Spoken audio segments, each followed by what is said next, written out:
नमस्कार, जय श्री राधे। मैं हूं करिश्मा कौशिक और आप सभी दर्शकों का एस्ट्रो तक चैनल पे बहुत बहुत स्वागत है। एस्ट्रो तक को देख सकते हैं तक ऐप से, तो अपने मोबाइल में गूगल प्ले स्टोर पे जा करके तक ऐप डाउनलोड कर ली। आज हम चर्चा करेंगे कि बहुत सारी माताओं को चिंता होती है कि उनका बच्चे का भविष्य कैसा होगा, आगे शिक्षा के क्षेत्र में क्या उन्नति प्राप्त होगी, या फिर अगर देखा जाए तो अपने करियर में किस फील्ड का चुनाव करेंगे, किस फील्ड में तरक्की प्राप्त करेंगे। अब ये सभी चीज़ें जो आती हैं, बच्चा जो पढ़ता है वो एक ही जगह पर बैठ के पढ़ता है, वो होता है आपका स्टडी रूम।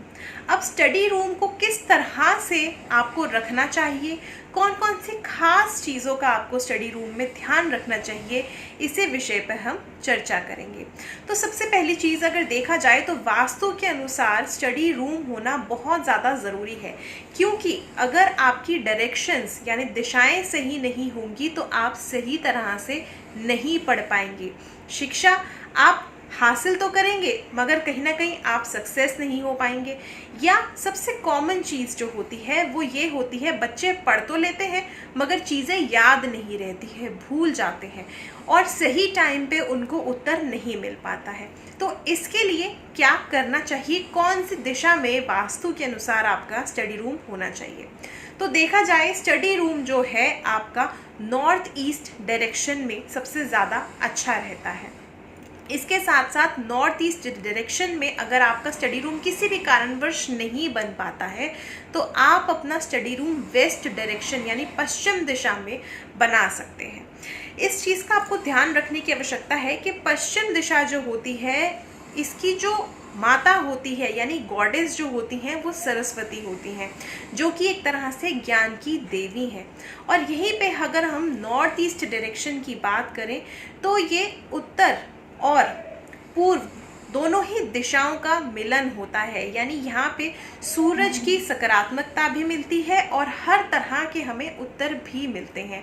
तो इसी तरह से आप इन दोनों डायरेक्शंस में बच्चे का स्टडी रूम बना सकते हैं।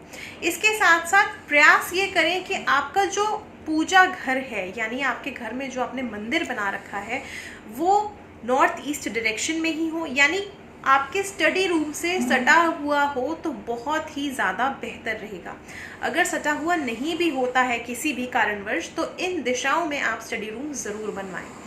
अगर आपका study room south east direction में है तो इसको फ़ौरन हटा दीजिए। साउथ ईस्ट डायरेक्शन में यानी दक्षिण पूर्वी दिशा में स्टडी रूम नहीं होना चाहिए। इसके साथ ही साथ साउथ वेस्ट डायरेक्शन में यानी दक्षिण पश्चिमी दिशा में भी आपका स्टडी रूम नहीं होना चाहिए। अगर ऐसी दिशाओं में आपका स्टडी रूम है तो कहीं ना कहीं आपको जीवन में शिक्षा से संबंधित परेशानियां ज़रूर आएंगी। इसके साथ साथ अगर आपका उत्तर पश्चिमी दिशा में यानी नॉर्थ वेस्ट डायरेक्शन में स्टडी रूम है तो इस चीज़ का यकीन मान करके चलिए कि बच्चा कभी भी चीज़ों को सही तरह से स्मरण नहीं कर पाएगा, हर चीज़ भूल जाएगा। तो इसीलिए नॉर्थ वेस्ट डायरेक्शन भी अवॉइड करनी चाहिए।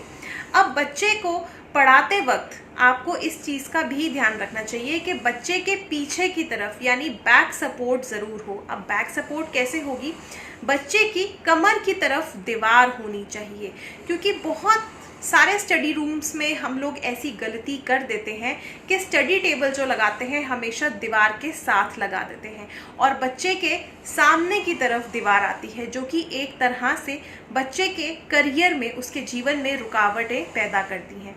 तो इसीलिए बैक सपोर्ट देना है, यानी बच्चे के पीठ के पीछे दीवार होनी चाहिए, बच्चे के सामने की तरफ दीवार नहीं होनी चाहिए। बच्चा जब भी पढ़ाई करे तो इस चीज़ का ध्यान रख करके चलें कि बच्चा पढ़ाई करते समय उसका जो फेस हो वो उत्तर दिशा की तरफ हो, यानी नॉर्थ फेसिंग हो। इस चीज़ का ध्यान रख करके ज़रूर चलना है। अब करते हैं स्टडी रूम के रंग की बात। तो देखिए, काला रंग स्टडी रूम में कभी भी मत रखिएगा। आप जो है हल्के रंग स्टडी रूम में रख सकते हैं, क्योंकि विद्या से अगर संबंधित हम बात करें तो बुध और इसके साथ साथ चंद्रमा, शुक्र और बृहस्पति, ये 4 ग्रह जो ऐसे हैं जिनका पूरा पूरा संबंध हमारी शिक्षा से होता है। चंद्रमा मन का कारक, अगर मन हमारा पढ़ाई में नहीं लगेगा तो हम सही तरह से शिक्षा नहीं ले पाएंगे। बुद्धि काम नहीं करेगी तो हमारी कहीं ना कहीं शिक्षा में हम सही तरह से आगे नहीं पढ़ पाएंगे, जिसका कारक होता है बुध। इसी तरह से ज्ञान का कारक होता है बृहस्पति। तो इसलिए हमें ज्ञान चाहिए तो बृहस्पति को बलवान होना बहुत ज़रूरी है। और अगर इसी तरह से हम कला से जुड़ना चाहते हैं तो शुक्र का बलवान होना बहुत ज़रूरी है। तो इसलिए जो कलर कॉम्बिनेशंस आपको रखने हैं वो आप रख सकते हैं, वाइट कलर रख सकते हैं, येलो कलर रख सकते हैं, ग्रीन रख सकते हैं, और साथ ही साथ अगर देखा जाए तो हल्का पिंक कलर भी आप रख सकते हैं। स्पेशली बच्चे की स्टडी टेबल पे आपको ग्रीन और येलो कलर का प्रयोग ज़रूर करना है, क्योंकि हरा रंग बुध का होता है और पीला रंग बृहस्पति का होता है, जो कि ज्ञान के कारक है। इसके साथ साथ बच्चे के स्टडी टेबल पे आप या तो श्री गणेश यंत्र स्थापित कर सकते हैं या फिर सरस्वती यंत्र भी स्थापित कर सकते हैं। अगर फेंग शुई की बात करें तो आप एक एजुकेशन टावर भी बच्चे की स्टडी टेबल पे रख सकते हैं, ताकि बच्चे को आगे अपने करियर में ग्रोथ मिले। अगर एजुकेशन टावर के अलावा आप क्रिस्टल का पिरामिड भी रख सकते हैं। ऐसा करने से भी आपका बच्चा शिक्षा के क्षेत्र में आगे बढ़ पाएगा। तो ये कुछ चीज़ें ऐसी हैं जो वास्तु के अनुसार आपको आपके बच्चे के स्टडी रूम की तरफ ध्यान देना बहुत ज़्यादा ज़रूरी बनाती हैं। और भी ऐसे खास विषय लेकर के आऊँगी मैं। मुझे दीजिए इजाज़त। नमस्कार, जय श्री राधे।